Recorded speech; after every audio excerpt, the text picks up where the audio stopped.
یو کس تپوس کړی دی وایي عمرې ته چې خلک ځي نو په هوایي جهاز کې کمبل غواړي د جهاز د عملې نه، آیا دا کمبل بیا کور ته وړی شي؟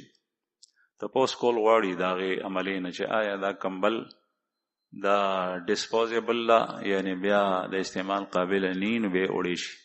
ما اوس دې سفر کې واورېدل، تر اوسه پورې خو ما نه اورېدلي، دې سفر کې ما واورېدل اوږد سفر و د افریقې تقریبا 14 غنټې، په هغې کې تقریبا 9 غنټې په هوا کې 10 غنټې چې دا کمبل د مسافرو ته ورکوي نو دا د هغې شي. مسافر خوښه د ګوړي یې که نوړي، داسې باریکه غونې نری غونې کمبل وي. نو د ما خیال خدا دی خو به هر حال تپوس کول غواړي، که عمله وایي چې دا د مسافر شی دی د هغه په ټیکټ کې دی دا، نو بیا ځان سره راړی شي. یو کس وایي چې یو کس دی هغه په مونځ کې په رکوع په سجده کې د خپله لمن دواړو لاسو سره سموي او خوځی یې حرکت ورکوي، آیا مونځ کې خو فرق نه راځي؟ په دواړو لاسو سره په مونځ کې عمل کول کراهت دی، مکروه تنزیهی ده، احتیاط کول پکار دی، ځان ته ساتل پکار دی، نو باقی مزو سره ماتیږي نه. یو کس وایي چې آج کل مظلوم فلسطینی خصوصاً اور دنیا بھر میں مسلمانوں پر عموماً مظالم کا سلسلہ جاری ہے. ہمارے علماء فرماتے ہیں کہ یہودیوں کی مصنوعات خصوصاً خوردنوش و ادویات وغیرہ استعمال کرنے کی بائیکاٹ کر لیں. یہ بھی ایک حقیقت ہے کہ یہاں کے کارخانے میں اکثر زیادہ سرمایہ کاری پاکستانیوں کا ہے، ان کا حصہ بھی ہوگا. دوسری طرف ہماری دیسی مصنوعات خوردنوش اور ادویات میں بہت زیادہ ملاوٹ ہے. ان دونوں صورتوں کو مد نظر رکھتے ہوئے اصلاح فرمائیں. دا داسې چل کول پکار دي چې خپل د وطن داروګان او د خوردنوش شیزونه په هغې کې ملاوټ کول نه دي پکار. مونږ چې خبره کوو د دې ځای نه یا تا ته څوک علما وایي نو د هغې مطلب دا دی چې په دین اسلام باندې پابند اوسه. کوم مسلمان چې د وطن کې مشروبات جوړي او ماکولات او په هغې کې دی غش کوي ملاوټ کوي نو دا مسلمان څنګه شو؟ دا الله رسول فرمائی من غش فلیس منا، جس نے دھوکہ دیا اور ملاوٹ کی وہ ہم میں سے نہیں ہے. پیغمبر علیہ السلام د بنو قینقاع په بازار تېرېدو یو سړي غنم خرڅول، چې غنمو کې لاس نه نایستو پورته نه اوچو، چې لاس یې نه نایستو دننه غنم خټي وو اوبه ووهلي وو. چې داسې دي مطلب دا دی چې ته دا غنم په د اوچو په بیه تا نه خلک غلي په نظر یې په پروزي هغه به وایي چې اوچ دي، او چې ته تله چابړې ډک کې نو هغه خو ټول خټي دي، نو په هغې کې خو 2 سیره 3 سیره چې کوم دی نو هغه سره اوبه رالې. نو هغه ورته وویل چې یا رسول الله باران شوی نو باران اوبه یې غشتي دي. نو پیغمبر علیه السلام ورته وفرمایل چې د باران اوبه یې غشتي دي دا ډېرې وسپړه چې خلکو ته د اوبو پته ولګي، تا سره چې نرم مخرري د هغې. دغه وخت کې عمر فرمایل من غش فلیس من. نو کوم مسلمان چې شی د خوراک جوړوي او پکې ګډېره کوي دا مسلمان څنګه دی؟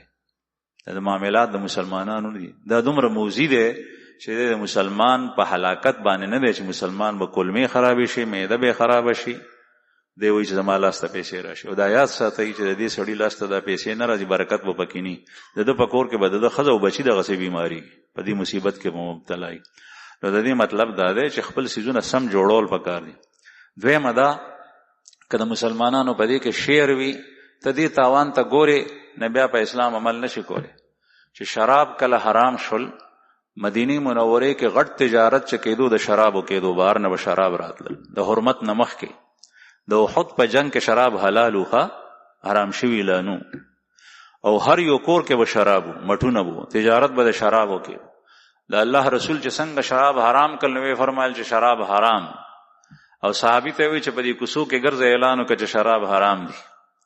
صحابه کرامو پاغې شرابو چې سرمایه ورکړي وه څوک تاجرانو سوداګرو هغه ته مټونه راغلي و د بهر نه قافله کې هغې به څومره رزې غشتي څومره به په هغې پیسې تاواني کړي.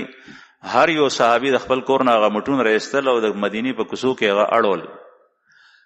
او راوی وی صحابي چې مدینه کې دا شراب داسې روانو لکه څنګه چې د باران اوبه په غرونو باندې باران وورېږي سیلابي اوبه راشي داسې سیلاب.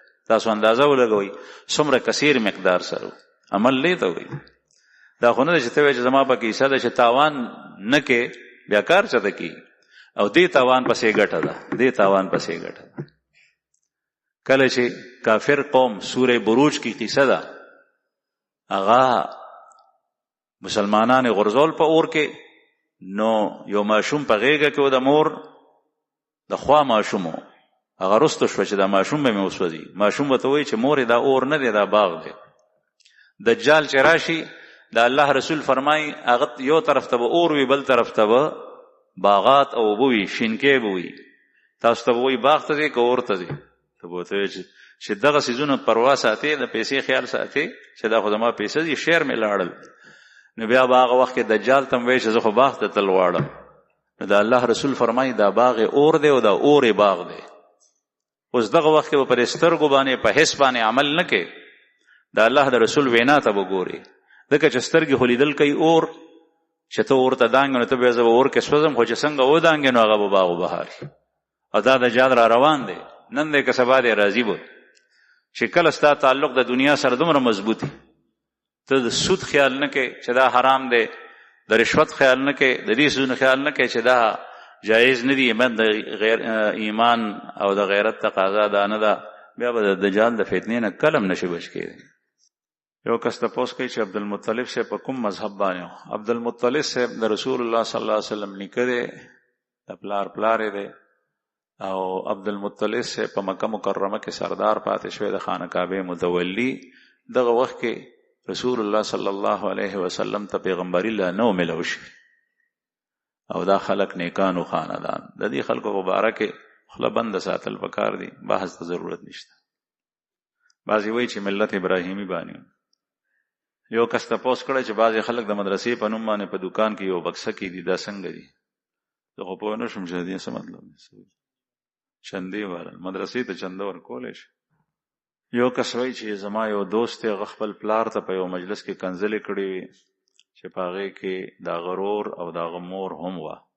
مور خو اوس وفات شوه، اوس زما دا دوست د پلار نه معافي غواړي. نو آیا دی به په تنهایي کې معافي غواړي او که نه د رونو په مخ کې چې څنګه د پلار ته کنځلې کړې وي په هغه مجلس کې هغه خلک دی کېنئ او پلار ته دی وایي چې ما معاف کړه، زه ذلیله یم، ته زما پلار یې، ما بد کړي دي، ما ته معافي وکړه. چې څنګه یې ښکاره کنځلې کړې وي دغسې معافي به مو ښکاره غواړي.